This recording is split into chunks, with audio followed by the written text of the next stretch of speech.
ఎప్పటికైనా సొంతం. రాదురా ఏ విజయం నీ కోసం నా కోసం, ఎటుపోదురా నువ్వు చేసిన కష్టం ఎప్పటికైనా సొంతం.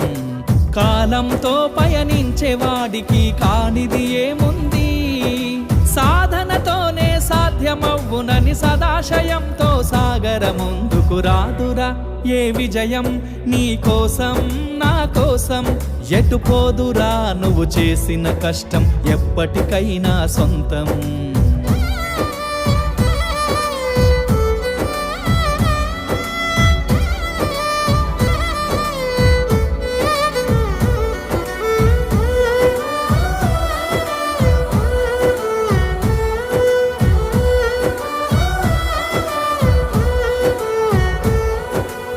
ఆకాశంలో అలలాగా పోయే ఆ పక్షులనే చూడు, అనుకున్న